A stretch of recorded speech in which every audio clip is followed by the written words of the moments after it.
Well, good evening, ladies and gentlemen, and welcome to another edition of Seeing Beyond and Through with Monty. Well, the past week, social media has been on fire with this story, the cheating scandal involving Derek Jaxn. Derek Jaxn was caught, was outed by blogger Tasha K. Now, at first, his wife denied it. I guess maybe she didn't have enough proof.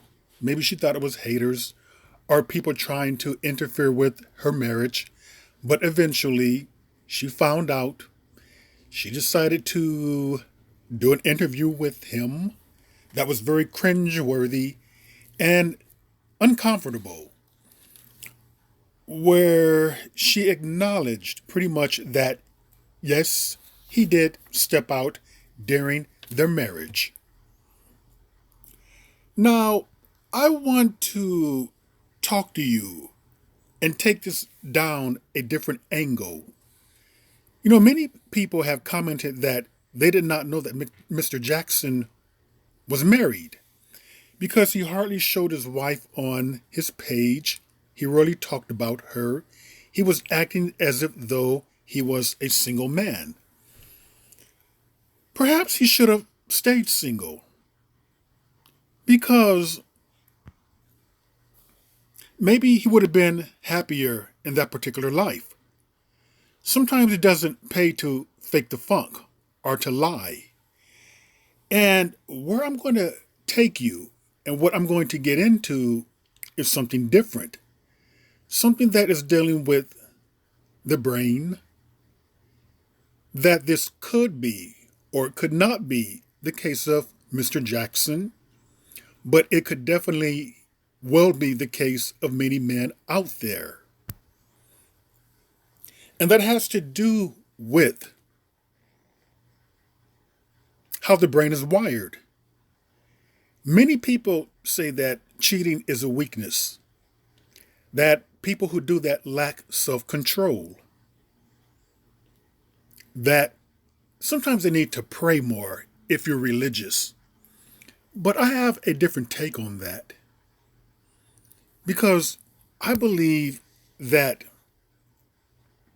sometimes the brain is wired differently than the pressure that society can put on people to get married, to be monogamous, to be with one person. Now, there's nothing wrong with getting married, being monogamous, being with one person. But also, I believe there's nothing wrong with not being married and having multiple partners, as long as you are upfront and honest that you have different partners. As long as you're not lying to people, deceiving people, leading them on to believe that they are the one and only. In the case of Tiger Woods, see, Tiger Woods is someone who shouldn't have never gotten married. And maybe this is the case with Tiger Woods. Maybe his brain is not wired for monogamy. Not everyone is wired for monogamy. Not everyone is wired to just be with one person.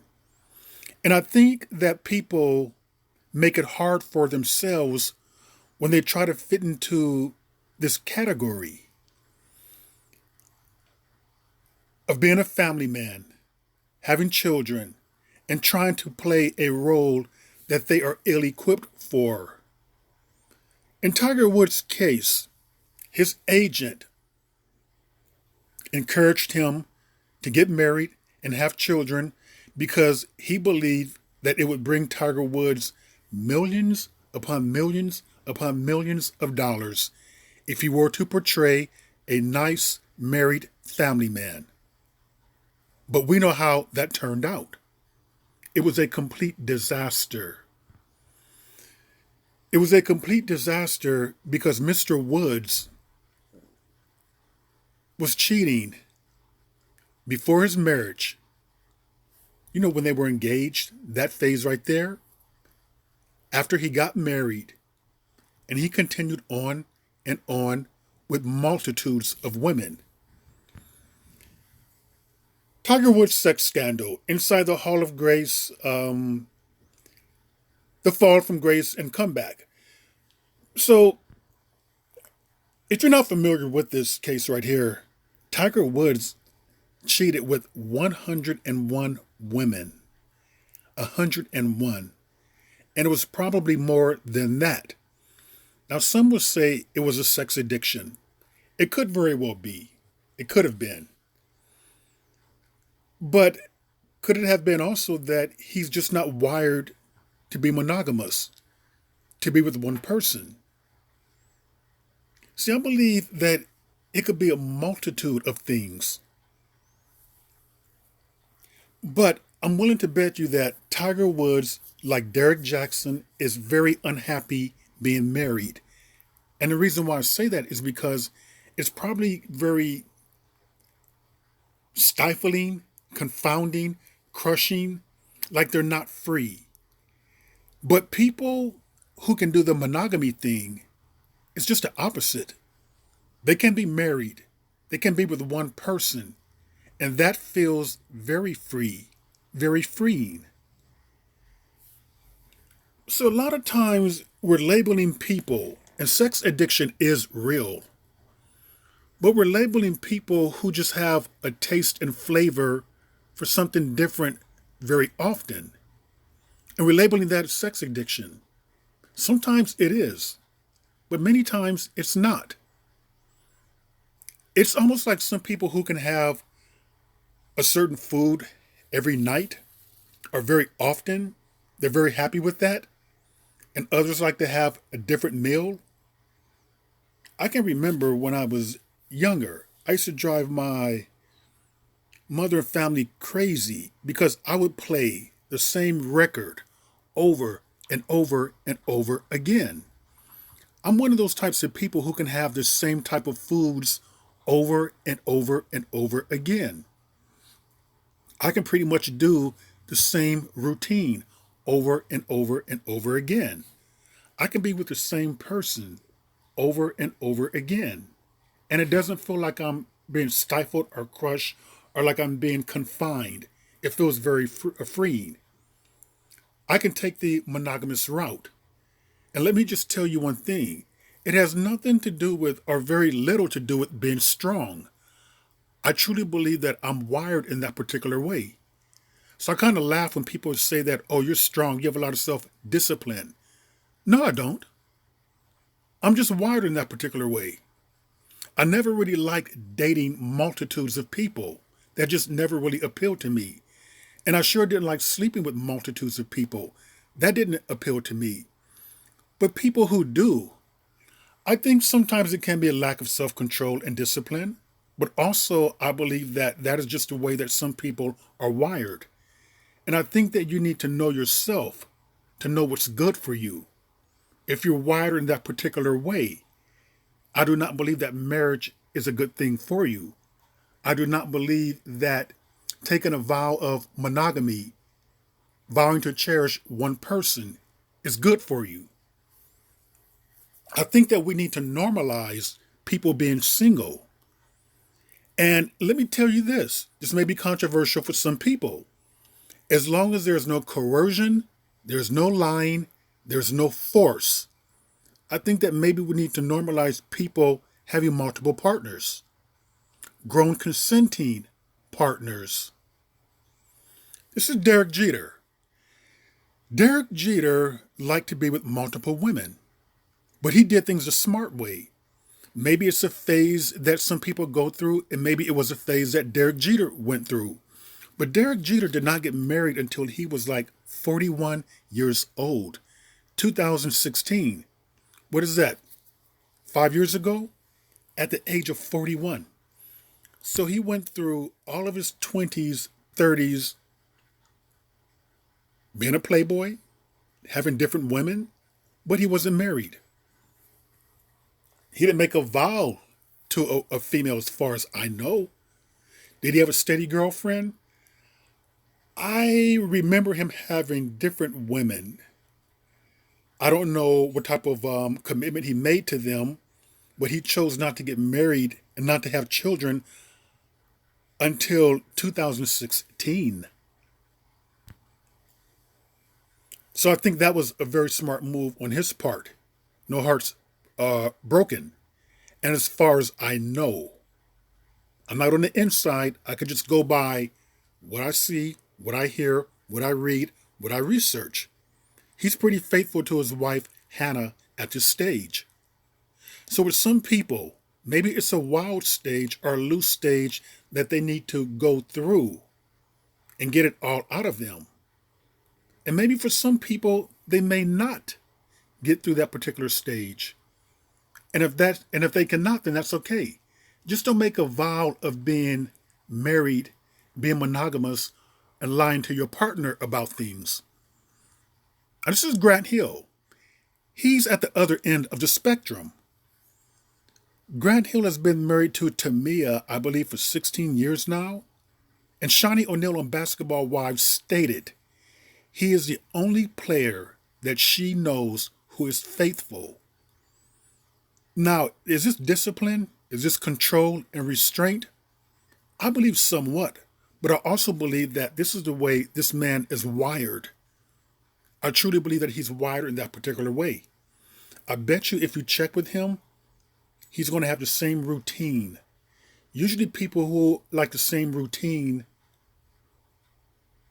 are pretty much wired in a way that it's easier for them to be committed.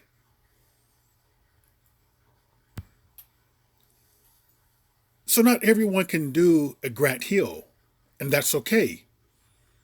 And I think that we need to stop saying things like, or making it out to be a competition, that somehow you're better than because you can be monogamous, that you're better than someone who is promiscuous. Because someone who's promiscuous, as long as they are being open and honest and it's not without lies, force, or coercion with their particular partner, and that partner is a grown consenting adult, that's okay. So in the case of Derek Jaxn, I do not believe that he will ever be happy being married. Obviously, it was a front. He was faking to sell books. I mean, he was on tour. I don't know how successful they were. I believe they were very successful, to be honest with you. So this was all a scam, really. It was a scam that did not need to be. Because from what I understand, his wife, who says she's a Christian, I'm not going to judge anyone, but she was pregnant and had a baby before they got married. Bro, why don't you just stay single? If you like different women, that's okay. Just stay single.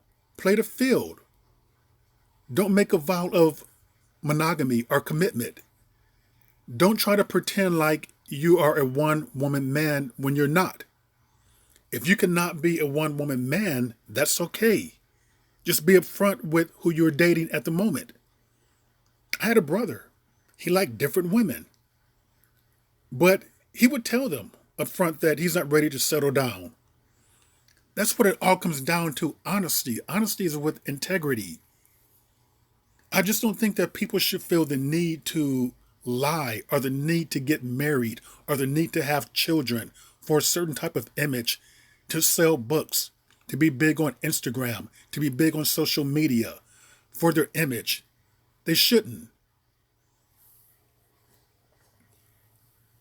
Then you end up falling and getting a reputation that's going to be very difficult to shake off. It's really no need for it.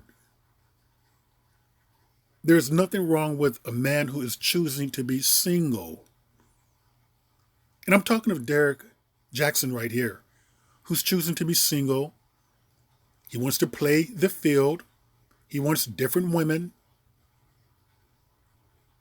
Having sex with different women, as long as it's not forced, lies, coercion, anything like that, there's nothing wrong with that.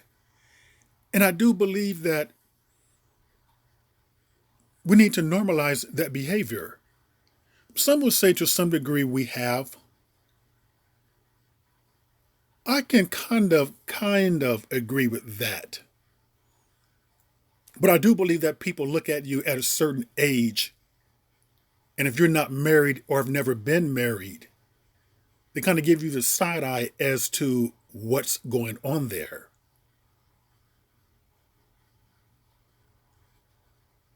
So, with that being said, let's normalize things like that. After all, it's not like you're murdering someone, robbing someone, raping someone, committing a crime. It's between you and another grown, consenting adult. And with that, ladies and gentlemen, that is another edition of Seeing Beyond and Through with Monty, and I will see you beyond and through.